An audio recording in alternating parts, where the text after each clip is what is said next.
Good morning students. हमारा next topic है, हम पढ़ रहे थे डाल्टन थ्योरी। डाल्टन थ्योरी के अपने मेन पॉइंट्स पढ़े थे, उसके बाद हमने उसमें लिमिटेशंस की बात की थी, ड्रॉबैक्स की बात की थी कि मॉडर्न थ्योरी के क्या क्या ड्रॉबैक्स हैं। इसके बाद हम देखते हैं कि डाल्टन जो है, डाल्टन ने जब एटम के बारे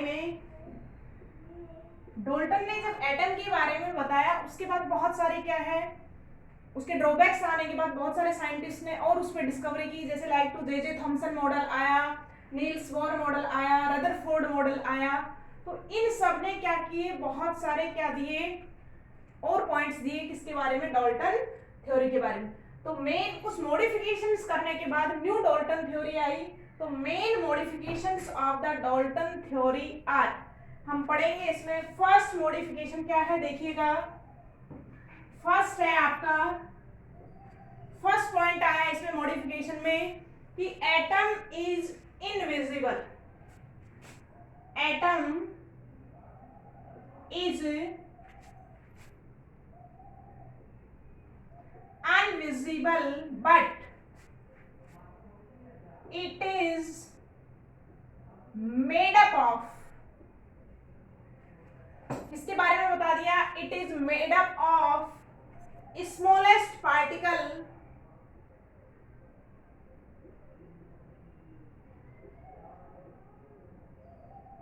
इलेक्ट्रॉन, प्रोटॉन एंड न्यूट्रॉन।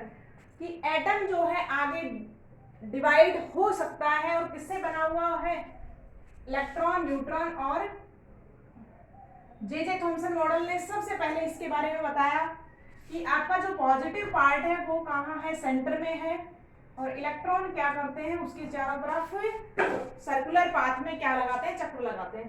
तो आपका जो प्रोटॉन था वो सेंटर में था, न्यूट्रॉन सेंटर में था, और इलेक्ट्रॉन जो है आपका आउटर ऑर्बिटल्स में। तो बहुत सारी थ्योरीज आई, थॉमसन मॉडल ने बताया कुछ, फिर रदरफोर्ड मॉडल ने बताया, फिर आगे नील्स बोर जो मॉडिफाइड थ्योरी आई, नील्स बोर ने एटम्स के बारे में क्लियर डिस्क्रिप्शन दिया, जिसको हम सेकंड चैप्टर में क्या करेंगे, रीड करेंगे। तो ये था आपका first modification in the Rutherford model. Second point देखिएगा, सेकंड मॉडिफिकेशन आपका था, सेकंड पॉइंट था हमारा कि atoms of same element may have different atomic weight, कि एक ही एटम के जो एलिमेंट हैं उनके डिफरेंट एटॉमिक वेट हो सकते हैं, और ऐसे atoms which have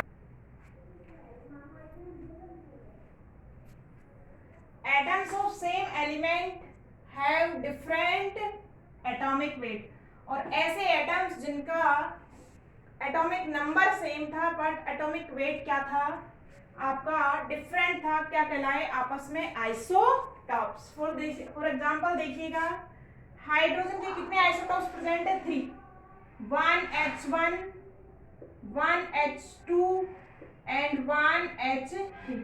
hydrogen, deuterium and tritium.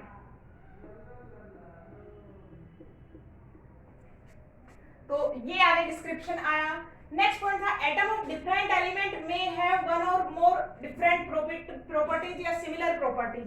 तो देखिएगा, कैल्शियम और ऑर्गन, कैल्शियम और जो ऑर्गन है have same atomic weight,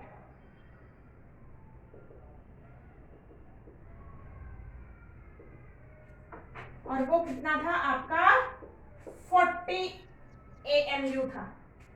next point है, atoms of one element can be converted into atom of other element by nuclear reaction. जब nuclear chemistry I उसके दौरान रेडिएशंस के जो एनर्जी है, जो मास है, वो किसके फॉर्म में लिबरेट हो गया, एनर्जी के फॉर्म में। जो मास था E बराबर mc², आपकी थ्योरी आई कि मास can be converted into energy. तो रेडिएशंस के फॉर्म में क्या हो गया, मास लिबरेट हो गया, और वन एटम का एलिमेंट दूसरे में क्या हो गया, कन्वर्ट हो गया। तो ये आपके 4 पॉइंट थे। नेक्स्ट 5th पॉइंट पढ़ते हैं अपन। 5th पॉइंट है केमिकल रिएक्शंस की बात चली कि एटम्स जो है, atom is the smallest particle that take part in a chemical reaction, कि आपका एटम जो है वो स्मॉलेस्ट पार्टिकल है जो किसमें पार्टिसिपेट करेगा, ए chemical reaction. When reactant converted in product, atom not change their identity, atom अपनी आइडेंटिटी को चेंज नहीं करता है। 7 पॉइंट है the ratio in which different atoms combine with one another may be fixed and integral but may not always be simple, कि आपका जब compound formation होगा तो हमेशा सिंपल रेशियो में कंबाइन होगा, हमेशा किसमें होगा, फिक्स रेशियो में कंबाइन होगा, पर ऐसा जरूरी नहीं है कि सिंपल रेशियो ही हो। जैसे एक एक्सेप्शन है शुगर, शुगर मॉलिक्यूल की आपका फॉर्मूला है C12H22O11, that is not simple ratio. अगर आप इसको सिंपल रेशियो में कन्वर्ट करोगे तो आपका ये चेंज हो सकता है। कितना रेशियो है, 12:20:11, that is not a simple ratio. तो these 6 modifications are in Dalton theory. Next topic में नेक्स्ट थ्योरी की बात करेंगे, Avogadro hypothesis. All the best students.